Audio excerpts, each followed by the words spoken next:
Hello everyone, welcome to the Scholar Brains. आज हम अपनी इग्नू की सीरीज़ जिसमें हम graduation program bachelor of commerce general that is BCom G के फर्स्ट ईयर का जो कोर्स टाइटल है फाइनेंशियल अकाउंटिंग, जिसका कोर्स कोड है BCOC 131, उसका फर्स्ट ब्लॉक के थर्ड यूनिट को कवर करेंगे, जिसका टॉपिक है accounting principles.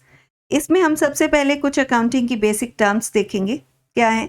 First is entity. Entity किसे कहते हैं? जब किसी भी चीज़ की एक डेफिनेट इंडिविजुअल एग्जिस्टेंस होती है, हम उसे एंटिटी कहते हैं। उसकी वो पहचान बताती है, उसको सबसे अलग करती है। तो उसी के अकॉर्डिंग एक बिजनेस एंटिटी क्या है? एक स्पेसिफिक आइडेंटिफाइबल बिजनेस एंटरप्राइज। वो बिजनेस एंटरप्राइज जिसकी एक अपनी पहचान है। ओके, आप मार्केट जाते हैं, कोई प्रोडक्ट खरीदते हैं, आप देखना चाहते हैं कि किस कंपनी का प्रोडक्ट है। आप क्या करते हैं? नाम चेक करते हैं कंपनी का। तो हमें उस नाम से क्या पता चलता है कि कौन सी बिजनेस एंटिटी है। तो बिजनेस एंटिटी क्या है? बिजनेस की पहचान, उसका नाम। ओके, और कोई भी अकाउंटिंग सिस्टम जो डिवाइस किया जाता है एक स्पेसिफिक बिजनेस एंटिटी के लिए, उसे हम बोलते हैं accounting entity. Next is event and transaction. Event accounting के लिए क्या है?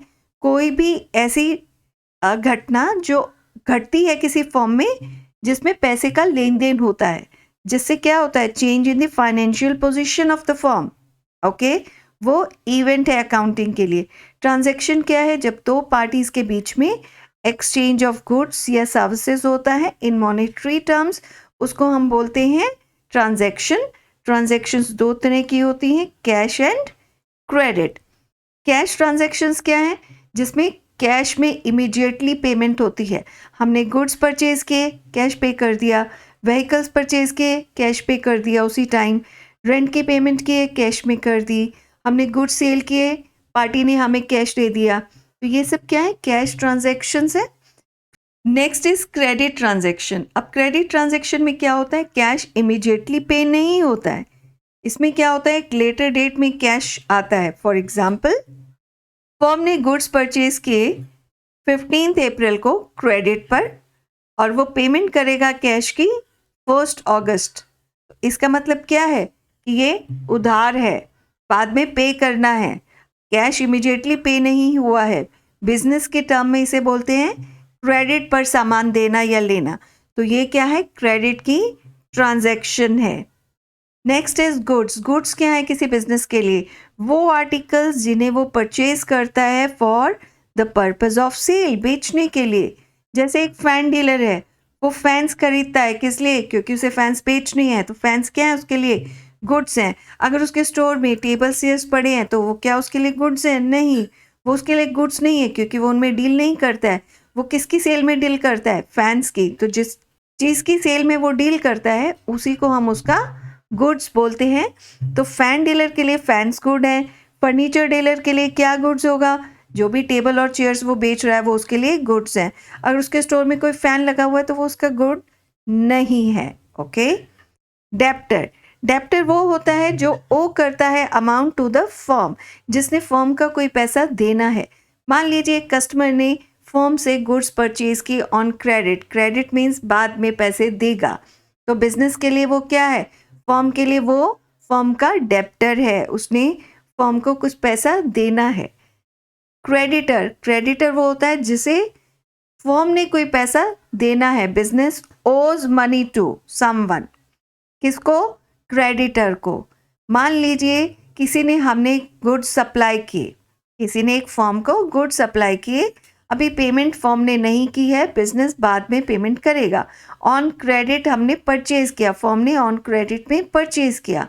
तो जिस भी सप्लायर से ये गुड्स परचेज किए गए हैं वो सप्लायर कौन हुआ? फर्म के लिए। वो फर्म के लिए क्रेडिटर है। Okay. Next is journal. Journal क्या है? Original book of entry. सबसे पहली ट्रांजैक्शन हम जर्नल में ही रिकॉर्ड करते हैं। फिर है लेजर। लेजर क्या है? लेजर एक डिफरेंट बुक ऑफ एंट्री है। जो जर्नल की एंट्रीज होती हैं उसको हम लेजर में ट्रांसफर करते हैं। किस तरह की एंट्रीज को ट्रांसफर करते हैं? जो नेचर में सेम होती हैं। सेम टाइप ऑफ एंट्रीज को ट्रांसफर करेंगे। Capital account. अगर हमें कैपिटल अकाउंट लेजर में बनाना है तो जर्नल में जितनी भी एंट्रीज कैपिटल अकाउंट से रिलेटेड है वो सब कैपिटल अकाउंट के अंडर आ जाएंगी। ओके। सो सेम टाइप के जो एंट्रीज होती हैं वो जर्नल से लेजर में शिफ्ट कर दी जाती हैं. ओके, लेजर मेन बुक होती है अकाउंटिंग इंफॉर्मेशन के लिए और इसे king of book of accounts भी बोला जाता है. क्यों कहा जाता है? अब मान लीजिए कैश अकाउंट है, हमने लेजर में बनाया, इसका मतलब जर्नल में जितनी भी कैश से रिलेटेड, कैश अकाउंट से रिलेटेड एंट्री थी वो हमने लेजर में कैश अकाउंट के अंडर शिफ्ट कर दी. तो हमें पता चलेगा डेबिट साइड क्या है और हमारी क्रेडिट साइड क्या है, मीन्स रिसीव क्या हुआ और गिविंग क्या है. तो हम चेक कर सकते हैं हमारा कैश अकाउंट कहाँ स्टैंड करता है. तो वो एक पर्टिकुलर टाइप ऑफ अकाउंट का एग्जैक्ट स्टेटस हमें बताता है कि एग्जैक्ट स्टेटस क्या है. अकाउंट हमने यूनिट 2 में भी पढ़ा था. अकाउंट क्या होता है? एक क्लासिफाइड स्टेटमेंट है हमारी फाइनेंशियल ट्रांजैक्शंस की, जिसे टी फॉर्म में लिखा जाता है. ऊपर तो हमारा नेम ऑफ अकाउंट आ जाता है, जो भी अकाउंट बना रहे हैं हम, सैलरीज अकाउंट है, कैश अकाउंट है, जो भी अकाउंट है हमने अकाउंट का नाम लिखा. लेफ्ट साइड में डेबिट साइड होती है. डेबिट साइड कौन सी होती है? जो रिसीविंग एस्पेक्ट को बताती है. और राइट हैंड साइड में क्रेडिट साइड होती है जो गिविंग एस्पेक्ट को दिखाती है. ओके, नेक्स्ट है to debit an account, to credit an account. ये क्या टर्म्स हैं? ये अकाउंट से ही रिलेटेड टर्म्स है. अकाउंट हम बनाते हैं, जैसे हमने ये अकाउंट बनाया, मान लीजिए कैश अकाउंट है और हमने गुड्स परचेज किए हैं और कैश पे किया है. कौन से दो अकाउंट्स अफेक्ट हो रहे हैं इस ट्रांजैक्शन में? Goods account and cash account. Okay, तो ये तो हो गई हमारी डेबिट और ये हो गई हमारी क्रेडिट साइड. अब डेबिट साइड क्या होती है? Receiving aspect. फॉर्म का रिसीविंग एस्पेक्ट क्या है? कि उसने गुड्स रिसीव किए हैं. तो डेबिट क्या हो गया? Goods account. तो to debit an account, which account to be debited? Goods account.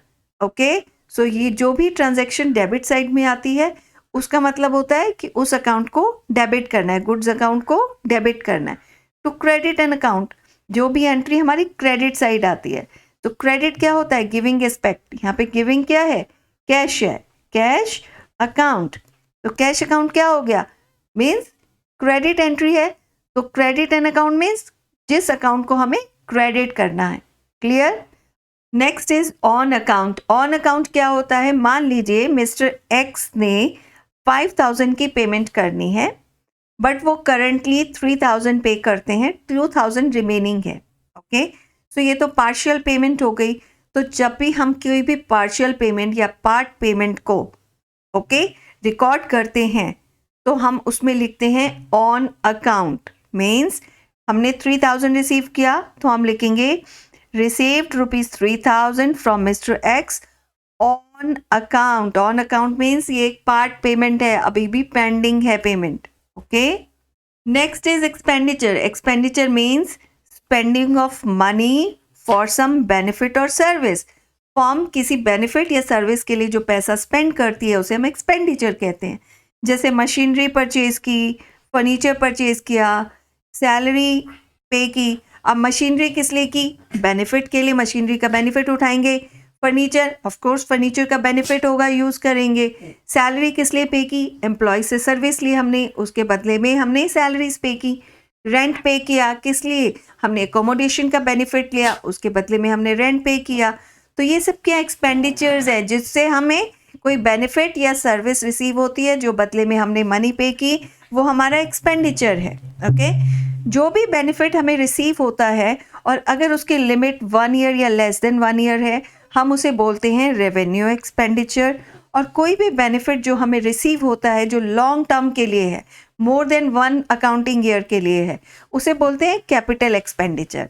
अब रेवेन्यू एक्सपेंडिचर कौन सा हुआ? जो लेस देन 1 ईयर है. सैलरीज पे करना, रेंट पे करना, ये क्या है? रेवेन्यू एक्सपेंडिचर है. ओके, कैपिटल क्या हो गया? Long term expenditure.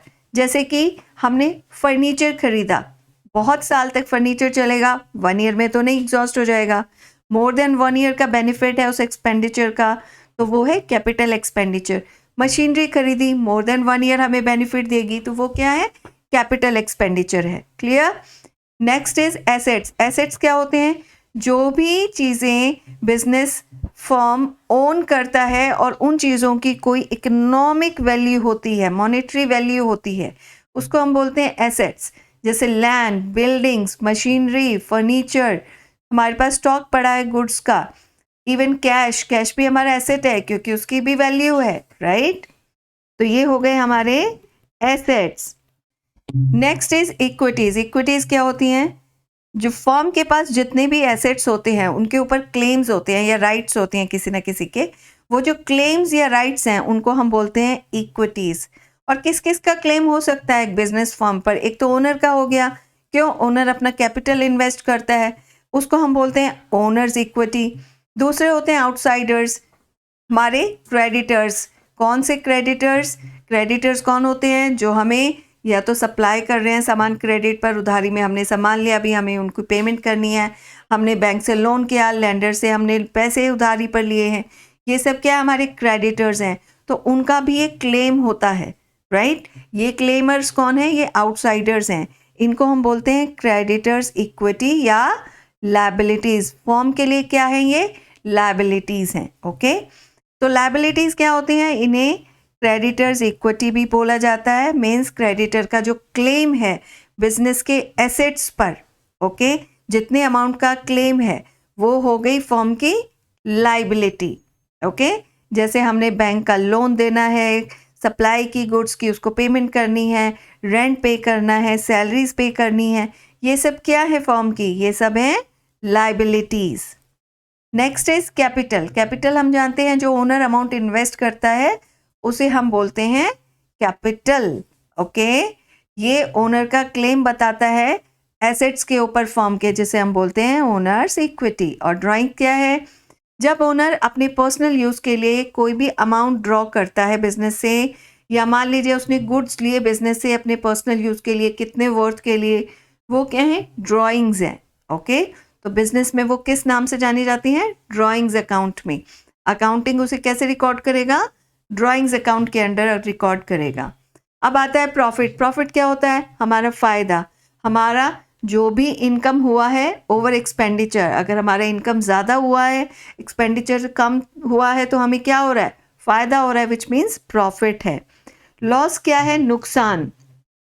नुकसान किसी भी वजह से हो सकता है, कैश है या हमारे गुड्स हैं, चोरी हो गई, फायर एक्सीडेंट में लॉस्ट हो गए, ओके? या हमारे एक्सपेंडिचर ज़्यादा है, हमारी इनकम कम है, तो क्या हो गया? लॉस हो गया। लॉस से क्या होता है? ओनर का जो क्लेम होता है बिजनेस एसेट्स पर वो कम हो जाता है। इसका मतलब ओनर की जो इक्विटी है वो डिक्रीज हो जाती है इन case of loss. Income, income हम जानते हैं हमारा रेवेन्यू, जो अमाउंट बिजनेस अर्न करता है, जो भी वो काम कर रहा है उससे जो भी अर्निंग्स हो रही हैं, उसने सेल की गुड्स की, उससे जो रेवेन्यू आया वो क्या है हमारी? वो हमारी इनकम है। गेन क्या होता है? गेन जो है हमारी जो मेजर एक्टिविटीज़ है जिससे हमारा रेवेन्यू आता है वो नहीं, उससे हटकर कोई भी इंसिडेंटल प्रॉफिट अगर बिजनेस के पास आता है उसे अकाउंटिंग में गेन नाम दिया जाता है। जैसे कि मान लीजिए हमने कोई अपने पुराने एसेट की सेल कर दी, या हम कोई कोर्ट केस जीत के उसमें हमें कुछ क्लेम मिल गया है, और हमारी जो वैल्यू है लैंड की, बिल्डिंग्स की, मशीनरी की, उसकी वैल्यू अप्रिशिएशन में बढ़ गई है, तो वो हमारे लिए क्या है? वो हमारे लिए गेन है। Next is trade discount. तो ट्रेड डिस्काउंट क्या है? जब भी हम कोई आर्टिकल खरीदने जाते हैं तो उसके ऊपर एक प्रिंटेड प्राइस मेंशन्ड होता है, एक टैग होता है जिसके ऊपर प्राइस है, उसे बोलते हैं कैटलॉग प्राइस या लिस्ट प्राइस। जब आप आर्टिकल बाय करते हैं तो सेलर कभी कभी एग्री करता है कि ओके, इस प्राइस के ऊपर मैं आपको एक कंसेशन देने के लिए तैयार हूँ, और वो जो कंसेशन देता है उसे हम बोलते हैं trade discount. Trade discount generally manufacturers wholesalers को देते हैं और होलसेलर्स रिटेलर्स को। एग्जाम्पल से समझते हैं। एक बुक सेलर है, वो बुक्स खरीदने जाता है पब्लिशर के पास, 10 कॉपीज लेनी है उसे। एक कॉपी 25 रुपीज़ की है, तो 10 कितने की हो गई? 250 की। अब पब्लिशर उसे 10% डिस्काउंट देता है, तो 10% ऑफ 250 कितना हो गया? ₹25। तो अब जो बुक सेलर है उसे कितना पे करना है? उसे पे करना है 250 माइनस 25, यानी कि 225। तो ये जो नेट अमाउंट है बुक्स ऑफ अकाउंट में सिर्फ यही अमाउंट एंटर होगा। ये जो ट्रेड डिस्काउंट ₹25 का दिया गया, इसकी एंट्री रिक्वायर्ड नहीं होती है। ओके, क्लियर हो गया ट्रेड डिस्काउंट क्या है। अब आते हैं कैश डिस्काउंट पर। जब एक फर्म गुड्स क्रेडिट पर सेल करती है और बायर को एक एक्सपेक्टेड डेट पर, ओके, ड्यू डेट पर उसे पेमेंट करनी है, फर्म को पेमेंट करनी है, लेकिन वो ड्यू डेट से पहले ही पेमेंट कर देता है, तो उसे मोटिवेट करने के लिए फर्म क्या करती है कि फ्यूचर में भी ये ऐसे ही टाइमली पेमेंट्स करता रहे, ड्यू डेट से भी पहले करता रहे, तो वो उसे एक डिस्काउंट देती है। ओके, जो डिस्काउंट इस टाइम पर दिया जाता है जब सेल ऑलरेडी हो चुकी है क्रेडिट पर, लेकिन अब ड्यू डेट पर पेमेंट आनी थी, ड्यू से पहले आ गई, तो just as a goodwill gesture और एज अ मोटिवेशन फैक्टर वो डिस्काउंट दिया जा रहा है, उसको बोलते हैं कैश डिस्काउंट। ओके, तो ये डेप्टर को क्या करता है, ये मोटिवेट करता है ताकि प्रॉम्प्टली पेमेंट उसकी आती रहे। एग्जाम्पल से समझते हैं कि बुक सेलर ने ₹225 की बुक्स ली ऑन 1 Feb, उसे पेमेंट करनी है 1 March को, लेकिन वो 15 Feb को ही पेमेंट कर देता है, अर्ली पेमेंट करता है, तो पब्लिशर उसे ₹5 का डिस्काउंट दे देता है और बोलता है आपको सिर्फ 220 ही पे करना है। तो ये ₹5 क्या हो गया, ये है कैश डिस्काउंट जो अलाउ किया गया। ओके, इसकी एंट्री बुक्स ऑफ अकाउंट में रिक्वायर्ड है ताकि ये दिखा सके कि जिसने पेमेंट करनी थी, जिस पार्टी ने पेमेंट करनी थी, उसका अकाउंट अब क्लियर है, कोई भी ड्यू उसकी तरफ से अब रिमेनिंग नहीं है। ओके, सो ये है ट्रेड डिस्काउंट और cash discount. Next is voucher. Voucher क्या है, वाउचर एक रिटन प्रूफ होता है किसी भी फाइनेंशियल ट्रांजैक्शन का। जैसे हम कैश में अगर गुड्स खरीदते हैं तो क्या मिलता है, हमें कैश मेमो मिलता है। क्रेडिट पर फर्म अगर कभी भी परचेज करती है गुड्स तो क्या मिलता है, हमें फर्म को क्या मिलेगा, इनवॉइस मिलेगा, राइट। तो ये जो वाउचर्स होते हैं इनकी हेल्प से, क्योंकि ये प्रूफ है उस पर्टिकुलर ट्रांजैक्शन के, इनकी हेल्प से ही बुक्स ऑफ अकाउंट में एंट्रीज की जाती हैं। नेक्स्ट अब देखते हैं कि ये सॉल्वेंट और इंसॉल्वेंट क्या है। एक पर्सन जो इस पोजीशन में है कि उसके जो भी डेब्ट्स हैं, जो भी ड्यूज हैं, वो टाइमली पे कर सकता है, वो तो हो गया सॉल्वेंट। ओके, एक पर्सन, एक बायर है, उसने फर्म से सामान खरीदा क्रेडिट पे, अब ड्यू डेट आ रही है और वो एबल है कि अपनी पूरी पेमेंट टाइमली कर देगा, तो वो है सॉल्वेंट। इनसॉल्वेंट का मतलब है एक ऐसा पर्सन जो इस पोजीशन में नहीं है कि अपने डेब्ट्स को पे कर पाए इन फुल। इन फुल का मतलब है मान लो उसकी अभी पूरी पेमेंट रहती है, उसने फर्म से गुड्स लिए लेकिन अभी क्रेडिट पर लिए थे और अब उसकी ऐसी हालत नहीं है कि वो पेमेंट कर पाए और उसकी पूरी पेमेंट पेंडिंग है। हो सकता है उसने कुछ पार्शियल पेमेंट कर दी हो और अभी उसकी कुछ पार्ट पेमेंट बाकी हो, लेकिन अब वो इस पोजीशन में नहीं है कि वो अपनी पार्ट पेमेंट कर पाए। ओके, तो जो भी ड्यू अमाउंट है वो पे करने की हालत में नहीं है, वो हो गया इंसॉल्वेंट। तो सॉल्वेंट क्या है, a person who is able to pay his dues. Insolvent, a person who is unable to pay his dues. Clear हो गया solvent insolvent. Next is bad debts. Bad debts क्या होते हैं, जब एक पर्सन इंसॉल्वेंट हो जाता है। इंसॉल्वेंट का मतलब क्या हुआ कि अब वो ऐसी पोजीशन में है कि अपने ड्यूज पे कर ही नहीं सकता, तो वो जो अमाउंट फर्म के पास आना था जो अब नहीं आएगा, तो वो फर्म के लिए क्या बन गया, वो जो अमाउंट है जो अब नहीं आएगा, ओके, वो उस कंपनी के लिए बन गया bad debts. Okay, so books of account में उसकी एंट्री होगी एज अ बैड डेब्ट। Next is what is stock. Stock होती है गुड्स की इन्वेंट्री। गुड्स क्या है, कोई भी कंपनी कोई भी आर्टिकल जब परचेज करती है ताकि वो उसे सेल कर सके, उसको हम बोलते हैं गुड्स, राइट। तो जितने भी अमाउंट का गुड्स उनके पास पड़ा हुआ है, चाहे वो अभी सेल नहीं हुआ है, अनसोल्ड पड़ा है, अनयूज्ड पड़ा है, या रॉ मटेरियल उनके पास पड़ा हुआ है, सेमी फिनिश्ड गुड्स पड़े हुए हैं, तो जितनी भी इन्वेंट्री उनकी गुड्स से रिलेटेड पड़ी हुई है, उनके पास पेंडिंग है, ओके, उसे बोलते हैं स्टॉक। क्लियर गाइस, तो ये थी हमारी कुछ बेसिक टर्म्स अकाउंटिंग की। Next we will study what are accounting principles. So accounting principles क्या है? एक टर्म है कॉन्सेप्ट। कॉन्सेप्ट क्या है? कॉन्सेप्ट मीन्स कोई भी आइडिया या कोई भी थॉट। हमें कोई भी आइडिया आता है, उस आइडिया के बेस पर क्या होता है? आइडिया क्या? एक बेसिक एजम्पशन है हमारी कि ऐसा हो सकता है। उस एजम्पशन से हम एक थ्योरी बनाते हैं और उस थ्योरी को प्रैक्टिस में लाते हैं। वही अकाउंटिंग में भी हुआ। जब अकाउंटिंग शुरू हुई, कुछ बेसिक एजम्पशंस की गई, उसको एक थ्योरी बनाई गई। उन एजम्पशंस की जो थ्योरी बनी, उस थ्योरी को प्रैक्टिस में लाया गया, जिसे आज हम बोलते हैं फाइनेंशियल अकाउंटिंग। ये जो कॉन्सेप्ट्स हैं जिनके बेसिस पर फाइनेंशियल अकाउंटिंग की जाती है, इनको बोलते हैं generally accepted accounting principles. Okay, ये टाइम के साथ साथ चेंज होते गए, इवॉल्व होते गए। जैसे जैसे बिजनेस रिक्वायरमेंट्स बदलती चली गई, बिजनेस की नीड्स अकाउंटिंग को लेकर बदलती चली गई, यूजर्स जो बिजनेस में इंटरेस्टेड हैं, उनकी जो ज़रूरतें थी, उनकी जो नीड्स थी अकाउंटिंग इन्फॉर्मेशन को लेकर बिजनेस से रिलेटेड, वो बदलती गई। वैसे वैसे उसमें एवोल्यूशन होता गया और आज भी हो रहा है। ओके, तो ये जो कॉन्सेप्ट्स हैं, जनरली एक्सेप्टेड अकाउंटिंग प्रिंसिपल्स, जिन्हें हम GAAP के नाम से भी जानते हैं, इन कॉन्सेप्ट्स को ब्रॉडली दो कैटेगरीज में डिवाइड किया जाता है। ओके, तो ये दो कॉन्सेप्ट क्या है? पहला तो है रिकॉर्डिंग स्टेज। जब हम रिकॉर्ड करते हैं किसी भी ट्रांजैक्शन को, तो हम किन कॉन्सेप्ट्स को फॉलो करेंगे? मीन्स जब हम जर्नल में और फिर जर्नल से लेजर में एंट्रीज ट्रांसफर कर रहे हैं, तो कौन से कॉन्सेप्ट्स को फॉलो किया जाता है? सेकेंड आता है रिपोर्टिंग स्टेज।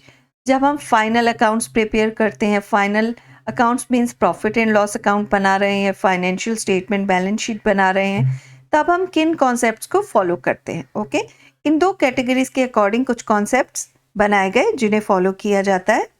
अब ये जो अकाउंटिंग कॉन्सेप्ट्स हैं, एक तो हो गया रिकॉर्डिंग स्टेज पर जिन्हें ऑब्जर्व किया जाता है, दूसरा है रिपोर्टिंग स्टेज पर। ओके, कौन कौन से कॉन्सेप्ट्स इसके अंडर आते हैं? ये है हमारे रिकॉर्डिंग स्टेज के अंदर और ये है हमारे रिपोर्टिंग स्टेज के अंदर। तो हम एक एक करके इनको पढ़ते हैं कि ये क्या है। सबसे फर्स्ट हम देखते हैं business entity concept. Okay, business entity concept कहाँ आता है? ये रिकॉर्डिंग स्टेज में आता है। अभी हम जितने भी करेंगे ये डुअल एस्पेक्ट कॉन्सेप्ट तक, ये सारे क्या हैं? ये रिकॉर्डिंग स्टेज के हैं। जब रिकॉर्ड की जाती है एंट्रीज, तो हमें किन किन कॉन्सेप्ट्स को ध्यान में रखना होता है। ओके, सबसे पहला है हमारा business entity concept. Business entity concept ये कहता है कि according to accounting point of view, business एक अलग एंटिटी है और ओनर अलग है।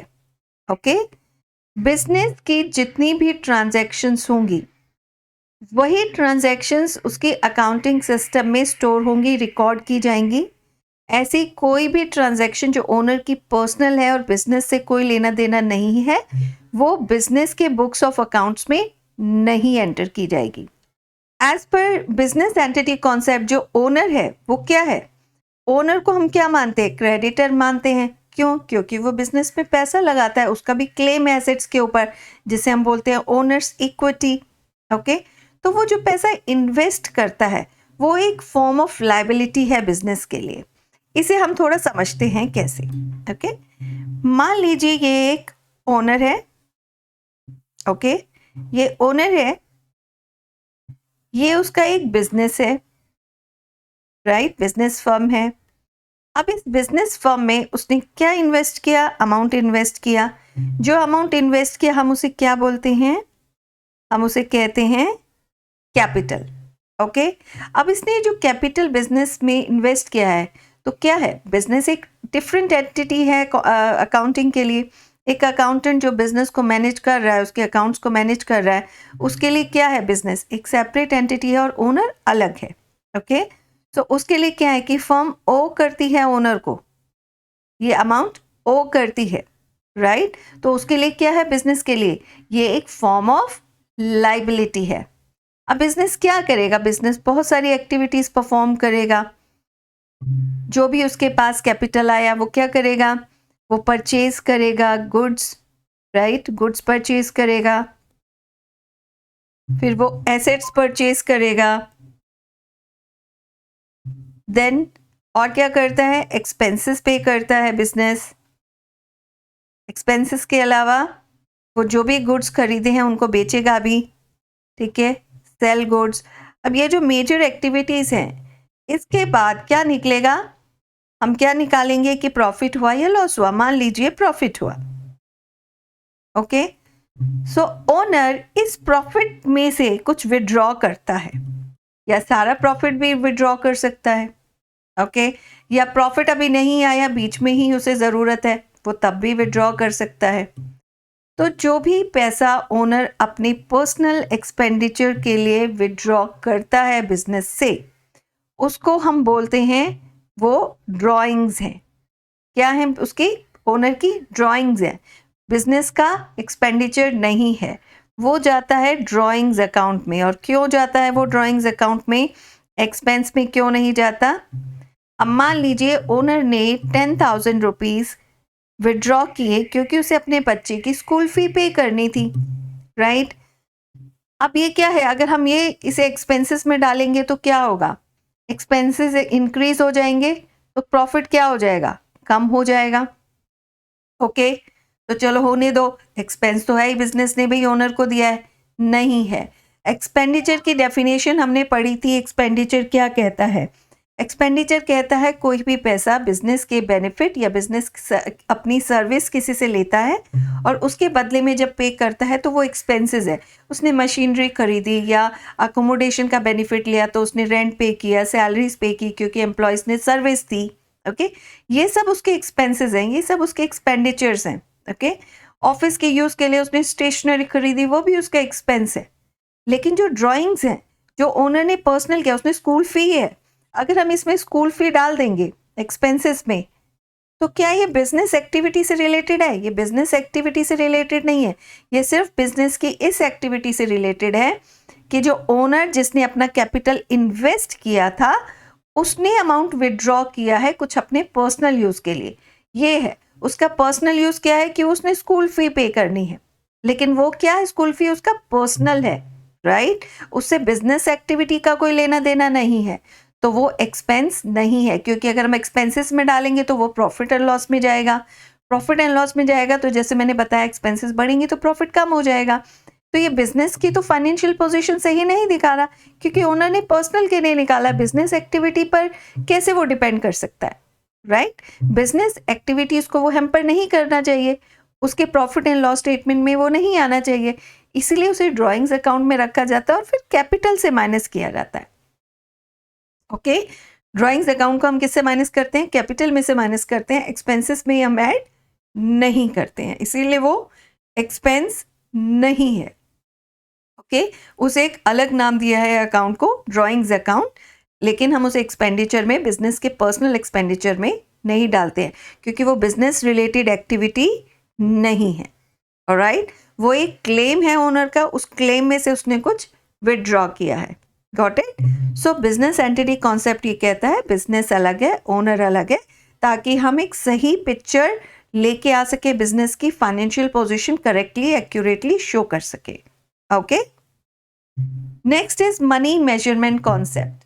मनी मेजरमेंट कॉन्सेप्ट ये कहता है कि हम सिर्फ वही ट्रांजैक्शंस रिकॉर्ड करेंगे जो मॉनेटरी टर्म्स में हैं, जैसे कि परचेज किया, सेल किया, हमने सैलरीज पे की, मान लीजिए किसी एक्सीडेंट में हमारे गुड्स लॉस्ट हो गए, ओके, तो हमें उसकी वजह से जो भी लॉस हुआ, लेकिन है तो वो बिजनेस की प्रॉपर्टी ही, राइट, बिजनेस के गुड्स थे उससे रिलेटेड, तो वो भी क्योंकि मॉनेटरी लॉस हुआ है, गुड्स लॉस्ट हुए हैं, तो ये सब ट्रांजैक्शंस रिकॉर्ड होगी। कोई भी जो नॉन मॉनेटरी इवेंट्स हैं, नॉन मॉनेटरी मीन्स स्ट्राइक हो गई फैक्ट्री में, जनरल मैनेजर रिटायर हो गए या उन्होंने रिज़ाइन कर दिया, हमने नया अकाउंटेंट अपॉइंट किया है, ये नॉन मॉनेटरी इवेंट्स है, इनका बुक्स ऑफ अकाउंट में कोई भी रिकॉर्ड नहीं होगा क्योंकि ये मेजरेबल नहीं है in terms of money, right. Money में हम इन्हें मेजर नहीं कर सकते, तो जो चीज़ें मनी में मेजरेबल हैं, मॉनेटरी ट्रांजैक्शंस हैं, सिर्फ वही बुक्स ऑफ अकाउंट्स में रिकॉर्ड होती हैं।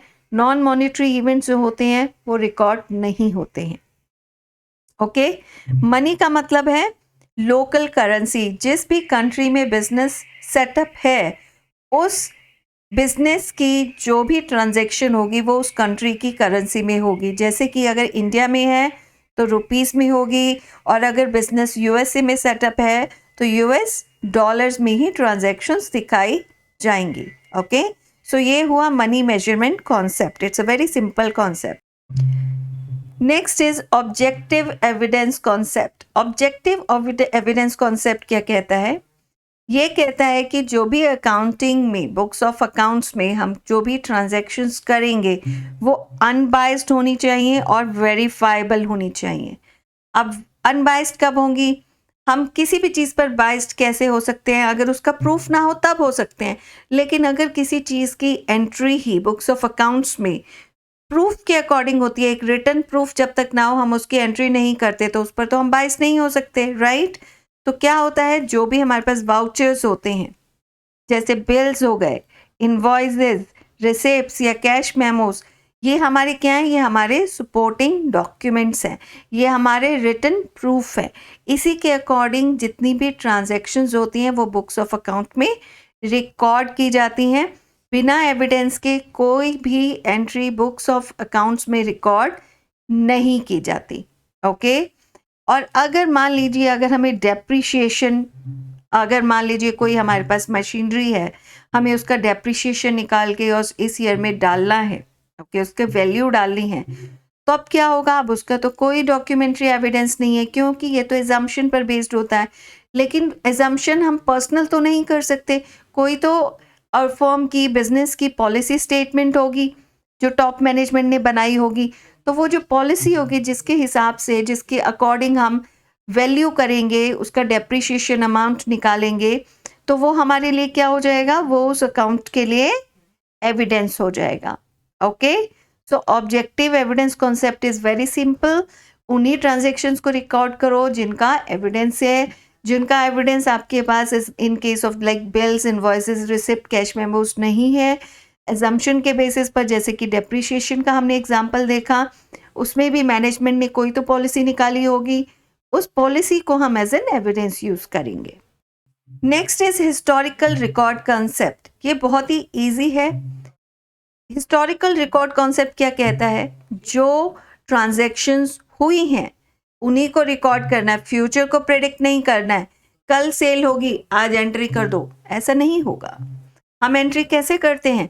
एंट्री क्रोनोलॉजिकल ऑर्डर में होती है, डेट वाइज. जब वो हो जाती है तो एक तरह से जब हम एंट्री करते हैं जर्नल में, जो हमारी फर्स्ट बुक ऑफ एंट्री है, ओरिजिनल बुक ऑफ एंट्री है, क्या है वो हमारी हिस्टोरिकल रिकॉर्ड को बताती है, जो घटना हो चुकी है, ट्रांजैक्शनल इवेंट हो चुका है, राइट?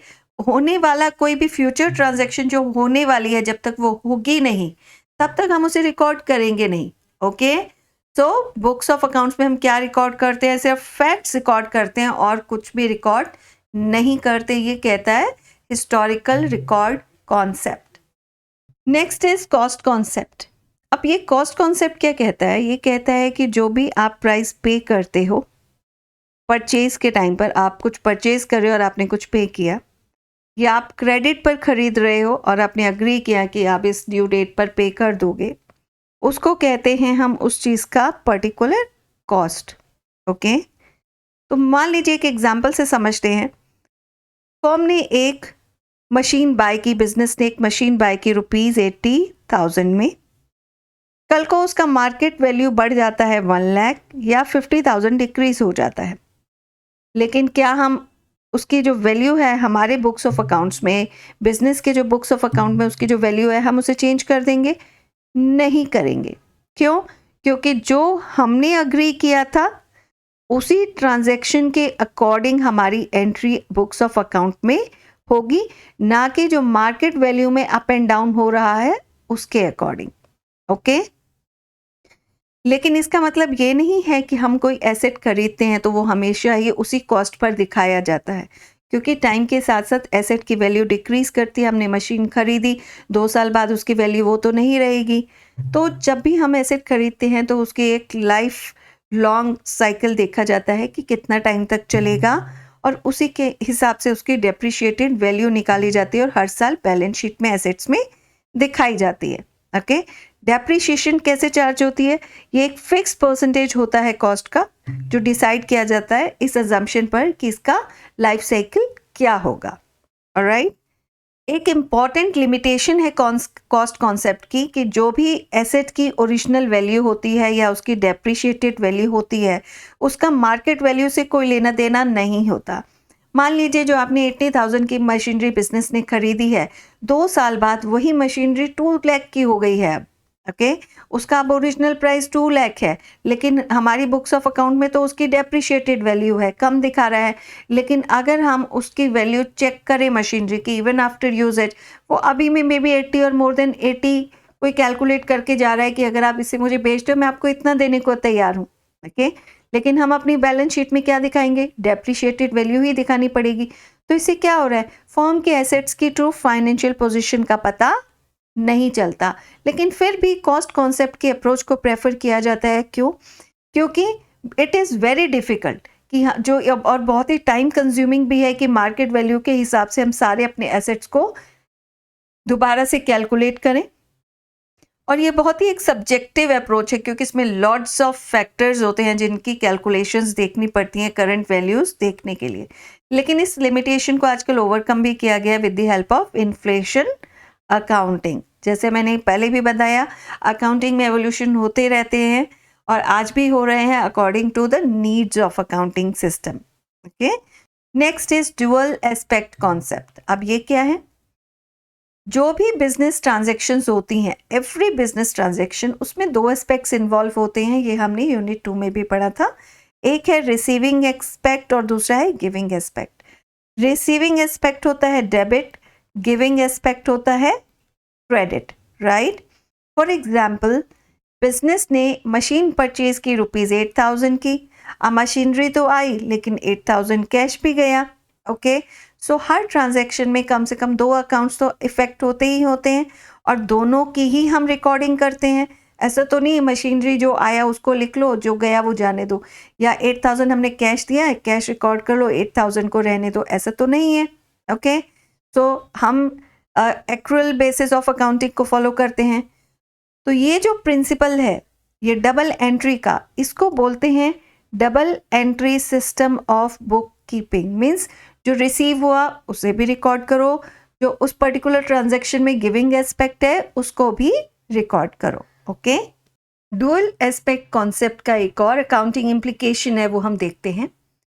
ओनर इनिशियल फंड्स देता है, उसने कैपिटल दिया, जिसे हम कैपिटल बोलते हैं, बिजनेस में कंट्रीब्यूट किया स्टार्टिंग में फर्म को शुरू करने के लिए, बिजनेस स्टार्ट करने के लिए। जब वो कैपिटल इन्वेस्ट करता है तो क्या हो जाता है? उसका बिजनेस के एसेट्स पर क्लेम हो जाता है। जितना उसने कैपिटल डाला उतना ही उसका बिजनेस के एसेट्स पर क्लेम हो गया। अब ये तो है नहीं कि उसने डाला 50,000 और उसने बैंक से लोन लिया है 1 लाख, राइट? टोटल मिला के उसके पास कैश है कंपनी में 1,50,000। तो ये क्या है? टोटल एसेट्स हैं। ये क्या है? उसका कैपिटल है, राइट? ये क्या है? उसकी आउटसाइड लायबिलिटीज हैं। लायबिलिटीज क्यों है? अब क्रेडिटर जो भी देंगे उसको हमें देना भी तो है, ऑब्लिगेशंस है, वो लायबिलिटीज हैं फर्म के लिए, राइट? तो ये तो इक्वल है, लेकिन ये पूरे के ऊपर तो क्लेम नहीं होगा ना ओनर का, सारे एसेट्स के ऊपर, राइट? कैपिटल जितना अमाउंट ओनर ने किया है उसका उतना क्लेम होगा, जितना बैंक ने दिया है उसका उतना क्लेम होगा, हमेशा बराबर रहेगा। यानी कि जो भी हमारी टोटल लायबिलिटीज हैं, कैपिटल प्लस आउटसाइड से जो आ रही हैं, वो किसके इक्वल रहेंगी? हमेशा एसेट्स के इक्वल रहेंगी। तो जैसे जैसे एसेट्स अगर इंक्रीज करेंगे तो हमारी लायबिलिटीज भी इंक्रीज करेंगी। ओके, तो इस इक्वालिटी को बोलते हैं बैलेंस शीट इक्वेशन या accounting equation. Got it? Next is assets. क्या है? ये हम जानते हैं जो भी चीज़ें बिजनेस ओन करता है जिनकी इकोनॉमिक वैल्यू होती है, चाहे लैंड है, मशीनरी है, फर्नीचर है, या इवन कैश है, ये सब क्या है? एसेट्स हैं। और इक्विटीज़ क्या होती हैं? जो क्लेम होता है, बहुत सारी पार्टीज का बिजनेस के एसेट्स पर जो क्लेम होता है उसे इक्विटीज़ बोलते हैं। और इक्विटीज़ 2 तरह की होती है, हमने पहले भी पढ़ा है। एक होती है ओनर्स इक्विटी, दूसरी होती है आउटसाइडर्स इक्विटी या क्रेडिटर्स इक्विटी, जिसे लायबिलिटी भी बोलते हैं। ओनर्स इक्विटी क्या है? जो कैपिटल के अगेंस्ट क्लेम होता है उसका एसेट्स पर, राइट? बिजनेस के एसेट्स पर जो क्लेम होता है। आउटसाइडर्स इक्विटी क्या है? ये लायबिलिटीज जिसको हम बोलते हैं, ये क्लेम है आउटसाइडर जो पार्टीज हैं, उनका जो क्लेम होता है बिजनेस के एसेट्स पर, उसको हम बोलते हैं आउटसाइडर्स इक्विटी या क्रेडिटर्स इक्विटी। ओके, तो जितने भी एसेट्स होते हैं बिजनेस में, उन पर क्लेम होता है या तो ओनर्स का या क्रेडिटर्स का, आउटसाइडर्स का। ओके, इसीलिए किसी भी बिजनेस के टोटल एसेट्स जो होते हैं वो हमेशा उसकी लायबिलिटीज के इक्वल होते हैं। Got it? तो इसके साथ ही हमारे ये 6 कॉन्सेप्ट्स फिनिश होते हैं, जो है हमारे रिकॉर्डिंग स्टेज के कॉन्सेप्ट्स। बिजनेस एंटिटी कॉन्सेप्ट हमने समझा कि बिजनेस अलग है, ओनर अकाउंटिंग के लिए अलग है, बिजनेस में सिर्फ वही ट्रांजैक्शन रिकॉर्ड होती हैं बिजनेस से रिलेटेड है, राइट।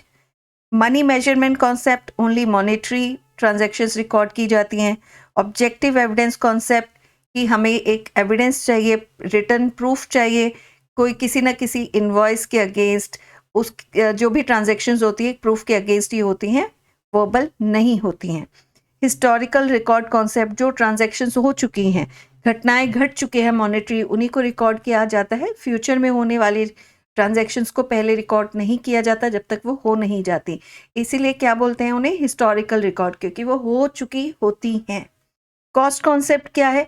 जिस कॉस्ट पर हम कोई भी चीज़ खरीद रहे हैं, क्रेडिट पर या कैश पर, जिस कॉस्ट पर हमने अग्री किया है वही कॉस्ट हम अभी पे करेंगे, या कल को क्रेडिट पे लिया है तो ड्यू डेट पर पे करेंगे।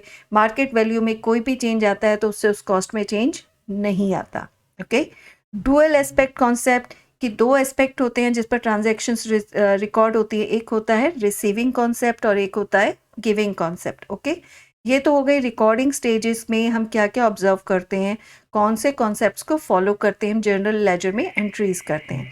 अब आते हैं हम रिपोर्टिंग स्टेज, जब हम फाइनल अकाउंट्स बनाते हैं तब हम किन कॉन्सेप्ट्स को फॉलो करते हैं। ओके, तो रिपोर्टिंग स्टेज में जो कॉन्सेप्ट्स को हम अप्लाई करते हैं जब हम फाइनल अकाउंट्स बनाते हैं, तो उसमें सबसे पहला है गोइंग कंसर्न कॉन्सेप्ट। तो ये कॉन्सेप्ट क्या कहता है? ओके, जब भी बिजनेस स्टार्ट किया जाता है उसमें इंटेंशन क्या होती है कि वो कब तक कंटिन्यू रहेगा, इनडेफिनेटली। उसकी कोई लाइफ तो नहीं होती, हम ये तो नहीं सोचते 2 मंथ्स के बाद बिजनेस क्लोज करना है, 2 years के बाद बिजनेस क्लोज करना है। क्या इंटेंशन होती है? जब तक चल सकेगा तब तक बिजनेस इनडेफिनेटली अपने ऑपरेशंस जारी रखेगा, राइट। इन्वेस्टर्स इसी बेस पर अपनी मनी लगाते हैं, इन्वेस्ट करते हैं बिजनेस में।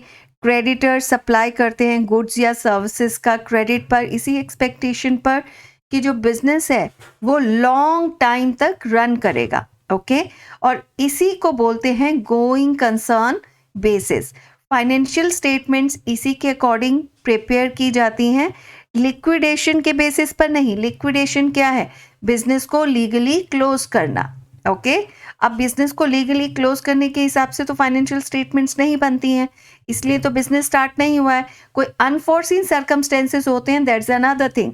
Okay, so that's an unforeseen circumstance. Normal circumstances में क्या माना जाता है?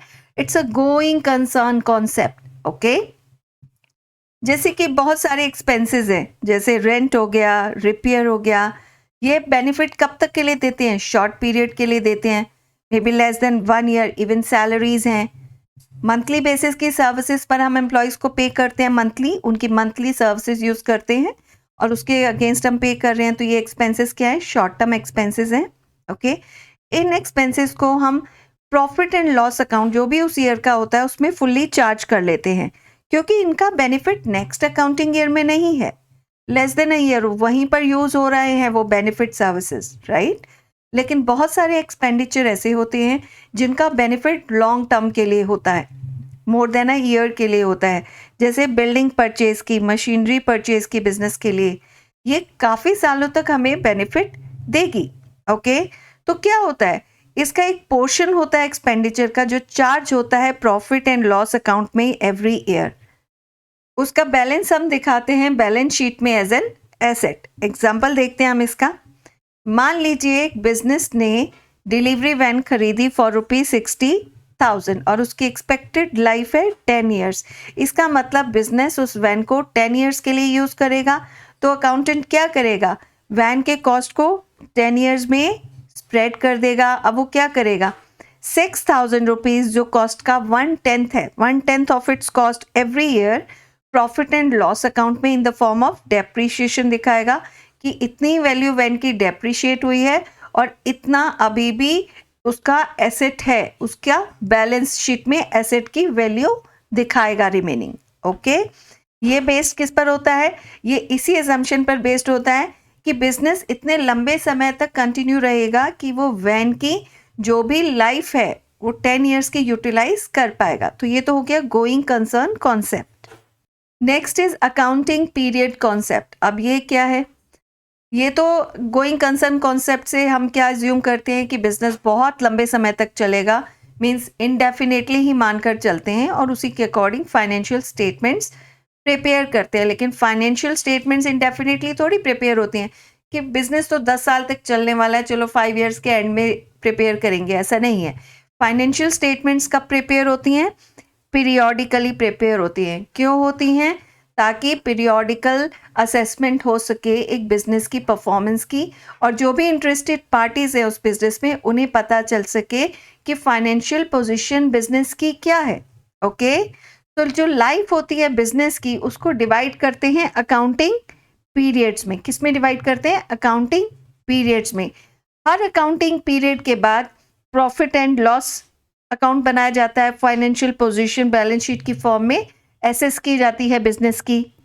ओके, अकाउंटिंग पीरियड की जो ड्यूरेशन होती है वो होती है 12 मंथ्स, जिसे हम अकाउंटिंग ईयर बोलते हैं। अकाउंटिंग ईयर कैलेंडर ईयर भी हो सकता है, 1 जनवरी से स्टार्ट होकर 31 दिसंबर तक, या फिर 1 अप्रैल से स्टार्ट होकर 31 मार्च तक, जो कि जनरली फॉलो किया जाता है।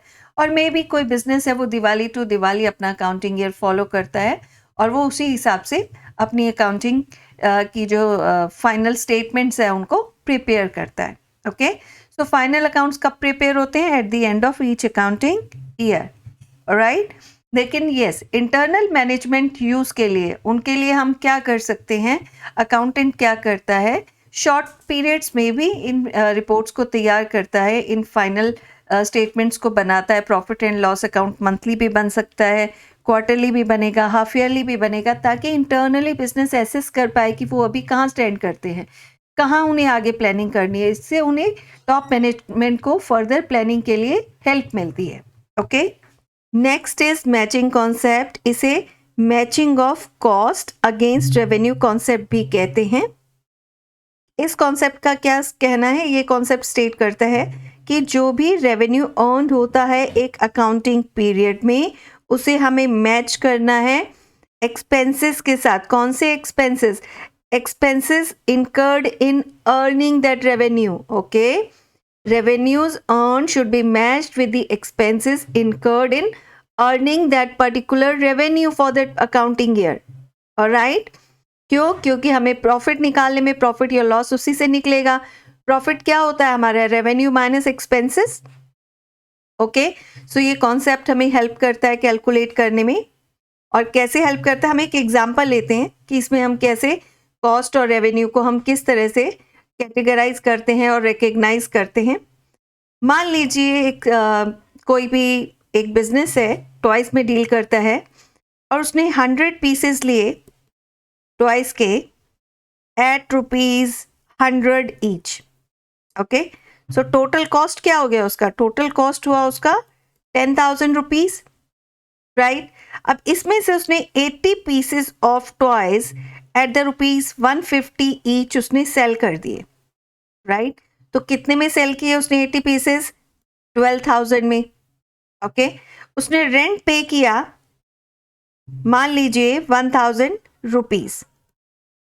ओके, तो हम कैसे निकालेंगे प्रॉफिट? अगर हम ऐसे निकालते हैं कि प्रॉफिट कितना हो गया, कि हमारा टोटल अर्निंग्स तो हो गई, रेवेन्यू हो गया 12,000, हमारा कॉस्ट था तो इसको खरीदने का 10,000, रेंट हो गया हमारा 1,000, माइनस किए दोनों एक्सपेंसेस, तो हमारा कितना आ गया? 1,000 प्रॉफिट। क्या ये सही है? ये गलत है। अब क्यों गलत है?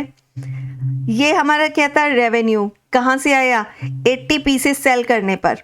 कॉस्ट हमने किसका लिया? 100 पीसेस का, राइट। तो ये कॉन्सेप्ट क्या कहता है?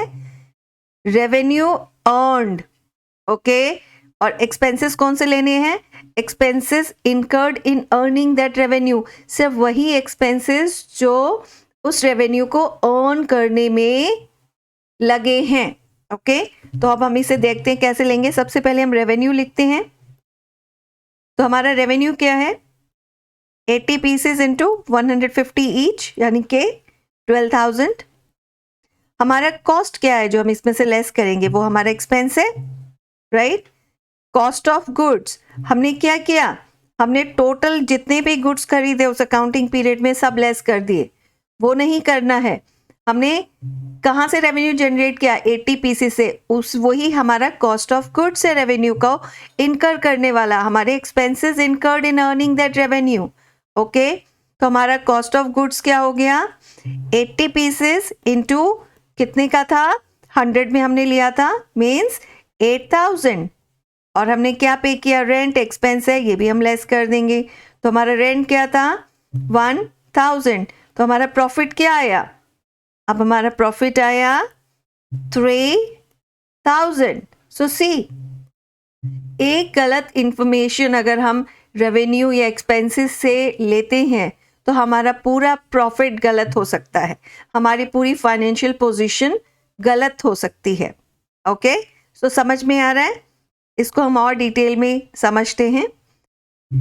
ये हमने क्या देखा कि रेवेन्यू को कैसे रिकग्नाइज करते हैं और कॉस्ट को कैसे रिकग्नाइज करते हैं। रेवेन्यू को क्या करेंगे, हमारी अगर क्रेडिट पर सेल हुई है, हम मान लीजिए 2022 की क्रेडिट पर सेल हुई है, मनी आ रही है, हमारा पैसा आ रहा है 2023 में, प्रॉफिट एंड लॉस के कौन से अकाउंट में डालेंगे, इसे 2022 में ही डालेंगे, क्योंकि सेल हमारी 2022 की है, रेवेन्यू 22 में जनरेट हुआ था, और जो एक्सपेंसेस हुए उस रेवेन्यू को जनरेट करने में, वो एक्सपेंसेस जो भी इनकर हुए वो कब हुए, 2022 में हुए, राइट।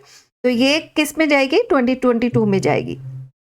ओके, अब कोई भी रेवेन्यू आता है किसी भी तरह के आइटम से, मान लीजिए रेंट है, इंटरेस्ट है, ये कमीशन है, जिस ईयर का है उसी में जाएगा। ओके, फॉर एग्जाम्पल मान लीजिए आपने से हम लेते हैं अक्टूबर में, कोई आपके पास कोई इंटरेस्ट मिलना है आपको। ओके, और मान लीजिए वो हाफ ईयरली आपको जो इंटरेस्ट मिलेगा 6 मंथ्स का, वो 6,000 है, राइट। आपको दिसंबर में, एंड में दिसंबर तक का निकालना है। अब ये जो है हाफ ईयरली पे होगा, तो आपको कब मिलेगा, मार्च में जाके 6,000 मिलेगा, लेकिन उसमें से 3,000 कहाँ का है, दिसंबर तक का है। तो दिसंबर की प्रॉफिट एंड लॉस में हम 3 मंथ्स का interest as a revenue show करेंगे। Got it. अब आता है कॉस्ट को कैसे रिकग्नाइज करेंगे। तो जैसे हमने इस एग्जाम्पल में देखा था, कॉस्ट किसका, expenses incurred in earning that revenue, जितना हमारा, ये नहीं कि जो स्टॉक पड़ा है पूरा cost, only those cost of goods that have actually been sold in earning that revenue. Okay, अब एक्सपेंसेस लेते हैं, मान लीजिए जैसे कि सैलरीज हो गया, इंटरेस्ट है, रेंट है, इंश्योरेंस है। हम सैलरीज के ऊपर पे करते हैं, एम्प्लॉय से हम सर्विस लेते हैं, उसके अगेंस्ट में हम उन्हें सैलरी देते हैं, राइट। अब हम जिस ईयर में उनसे सर्विस ले रहे हैं, मान लीजिए हमने 3 मंथ से सैलरी नहीं दी, सैलरी आउटस्टैंडिंग है, ओके, लेकिन कौन से प्रॉफिट एंड लॉस अकाउंट में जाएगा, ये सब उसी में जाएगा जब पे की जाएंगी जिस ईयर में हमने सर्विसेज ली थी। ओके, सो क्लियर हो गया मैचिंग कॉन्सेप्ट क्या है।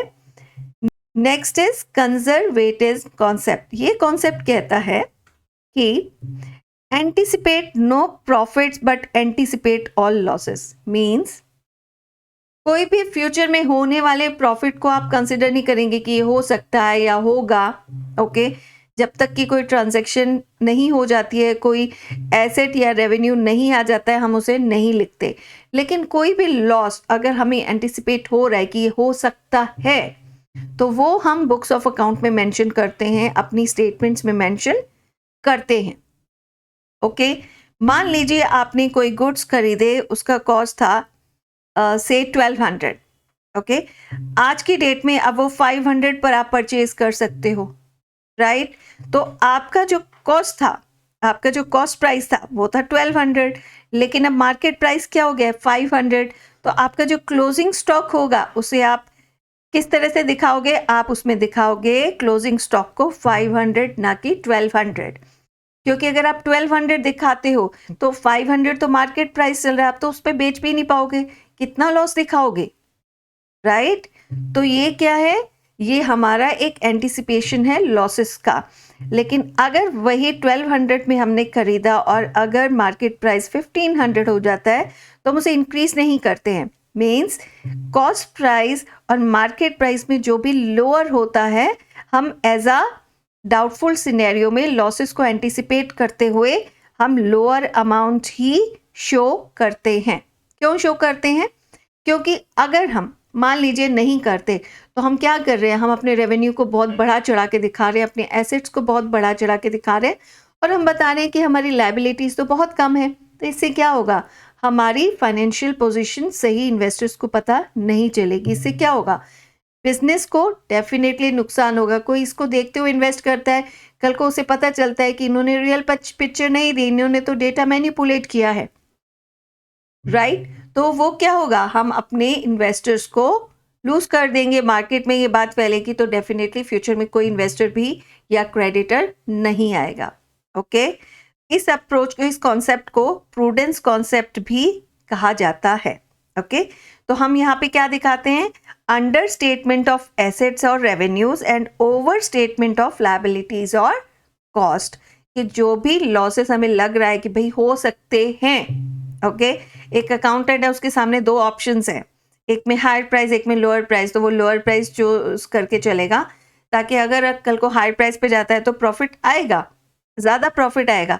लेकिन वो ऑलरेडी सोचता है अरे नहीं, हम तो मार्केट प्राइस 800, हम तो 1000 में बेच लेंगे। तो क्या होगा? डेफिनेटली आपका डेटा, आपका प्रिडिक्शन भी गलत था, आपका अमाउंट भी गलत था, तो उसके हिसाब से आपने लॉसेस को भी गलत एंटिसिपेट किया, तो वो और ज़्यादा लॉसेस दिखाएगा क्योंकि आप उतने में तो बेच ही नहीं पाए। तो आप मार्केट प्राइस को वहाँ पे वैल्यू देते हैं। ओके, तो एक कंजर्वेटिव अप्रोच है ये, राइट?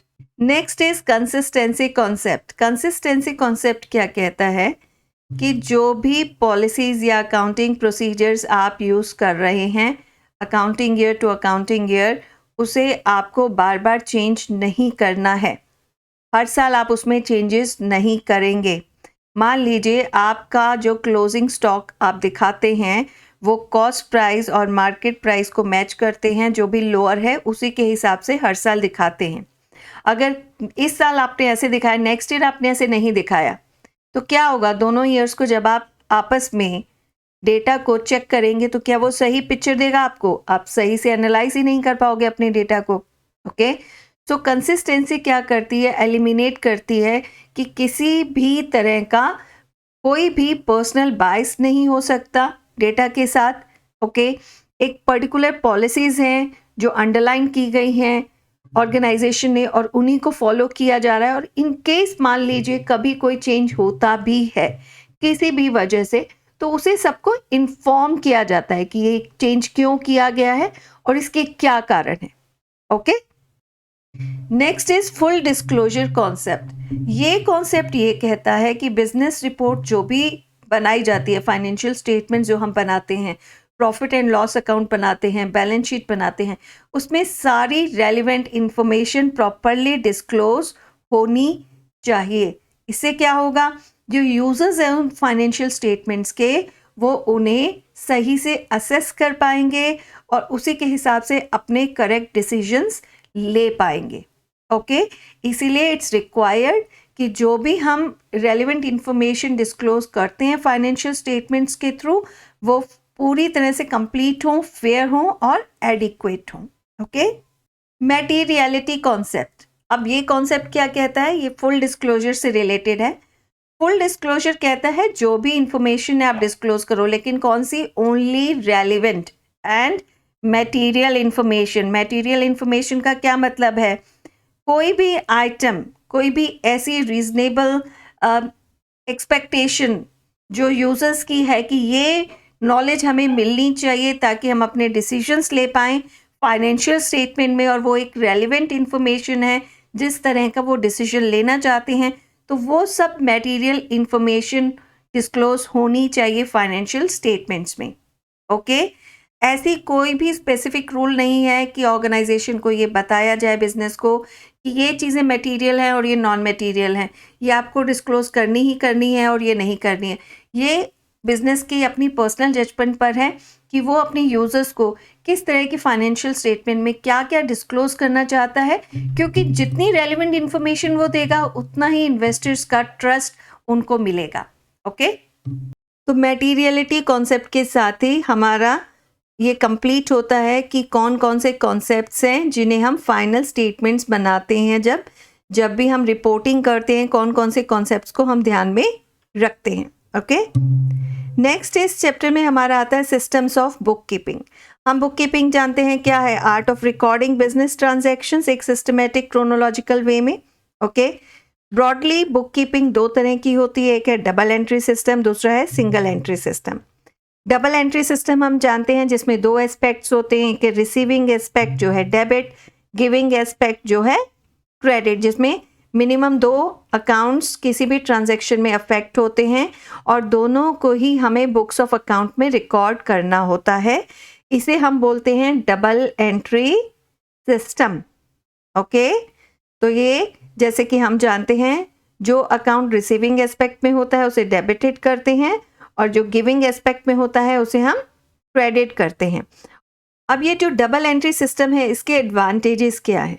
ओके, ये एक कंप्लीट और रिलायबल रिकॉर्ड देती है बिजनेस ट्रांजैक्शन का, क्योंकि इसमें जो भी अकाउंट्स इफेक्ट हो रहे हैं हमने सबको रिकॉर्ड किया है, कोई भी अकाउंट हम छोड़ते नहीं है इनकम्प्लीट। तो ये फुल इंफॉर्मेशन देता है, जितने भी हमारे इनकम, एक्सपेंसेस, एसेट्स, लायबिलिटीज़ हैं उसकी पूरी इंफॉर्मेशन मिलती है। इससे मैनेजमेंट को भी डिसीजंस लेने में हेल्प मिलती है, प्लानिंग करने में हेल्प मिलती है। ओके, इससे हम अर्थमेटिकल एक्यूरेसी ट्रायल बैलेंस बनाकर चेक कर सकते हैं, राइट। और जो फाइनेंशियल रिजल्ट्स मिलते हैं, इसे हम जब फाइनल अकाउंट्स बनाते हैं तो वो इजीली भी बना सकते हैं और वो करेक्ट पिक्चर भी देते हैं बिजनेस के बारे में। ओके, अब ये सिंगल एंट्री सिस्टम क्या है? सिंगल एंट्री सिस्टम का ये मतलब नहीं है कि एक ही एस्पेक्ट ट्रांजैक्शन का रिकॉर्ड किया जाता है, तो हमने क्रेडिट रिकॉर्ड किया या डेबिट किया। ओके, कोई भी इनकम्प्लीट या डिफेक्टिव डबल एंट्री जो होती है कि हमने कोई भी एक डेबिट या क्रेडिट कर दिया, दूसरे वाले को भूल गए या किया ही नहीं, राइट, तो उसे बोलते हैं सिंगल एंट्री सिस्टम। तो सिंगल एंट्री सिस्टम क्या एक डिफेक्टिव डबल एंट्री सिस्टम है। ओके, जिसमें डिफेक्ट है, होना चाहिए था हमने किया नहीं। इस सिस्टम के अंदर सभी ट्रांजैक्शंस को रिकॉर्ड नहीं किया जाता और सभी अकाउंटिंग रिकॉर्ड्स को मेंटेन भी नहीं किया जाता। ओके, हमेशा एक ट्रांजैक्शन के दो एस्पेक्ट्स होते हैं, डेबिट और credit, right, but in certain cases एक ही एस्पेक्ट को रिकॉर्ड किया जाता है और दूसरे को छोड़ दिया जाता है। तो सिंगल एंट्री सिस्टम क्या है? ये एक मिक्सचर है, double entry, single entry, no entry. भाई दिल किया तो किया ही नहीं, हमने एंट्री ही नहीं की, सिंगल एंट्री कर दी, या किसी में हमने दोनों एंट्रीज दिखा दी, तो ये क्या है? ये एक इनकम्प्लीट इंफॉर्मेशन है, अनसिस्टमेटिक तरीका है। तो क्या ये इंफॉर्मेशन रिलायबल है? बिल्कुल भी रिलायबल नहीं है। ओके, मेन डिफेक्ट इस सिस्टम का क्या है कि हम इससे arithmetical accuracy books of accounts की चेक नहीं कर सकते, क्योंकि इनकी हेल्प से हम ट्रायल बैलेंस तो बिल्कुल नहीं बना सकते। ट्रायल बैलेंस ही नहीं बनेगा तो प्रॉफिट एंड लॉस अकाउंट भी नहीं बनेगा और बैलेंस शीट तो बिल्कुल भी प्रिपेयर नहीं कर सकते। इस तरह का सिस्टम नॉर्मली कौन फॉलो करता है? स्मॉल बिजनेस फर्म्स जो होती हैं इस तरह के सिस्टम को फॉलो करती हैं। जो बिग एंटरप्राइजेज हैं या इवन मीडियम एंटरप्राइजेज भी जो हैं वो कभी भी सिंगल एंट्री सिस्टम को फॉलो नहीं करती हैं। तो इसके साथ ही गाइस हमारा ये चैप्टर, ये यूनिट 3 फिनिश होता है। ओके, ब्लॉक फर्स्ट का जो था हमारा अकाउंटिंग प्रिंसिपल्स। अगर आपको वीडियो पसंद आई हो तो प्लीज़ चैनल को सब्सक्राइब कीजिए, लाइक कीजिए और शेयर करना मत भूलिएगा। बेल आइकन पर भी क्लिक ज़रूर कीजिएगा, क्योंकि हम कोशिश कर रहे हैं जल्द से जल्द पूरे चैप्टर्स की कंप्लीट एक्सप्लेनेशन आपको देते रहें और इवन असाइनमेंट्स भी अपडेट्स देते रहें और प्रीवियस ईयर क्वेश्चन पेपर्स भी हम लेकर आएंगे आपके लिए एग्ज़ाम से पहले। कोई भी आपको कंसर्न है तो आप कमेंट सेक्शन में मेंशन कर सकते हैं, आप हमें ईमेल भी कर सकते हैं at contact@thescholarbrains.com। ओके, तो चलिए मिलते हैं नेक्स्ट वीडियो में, तब तक के लिए take care guys, stay safe, have fun, bye.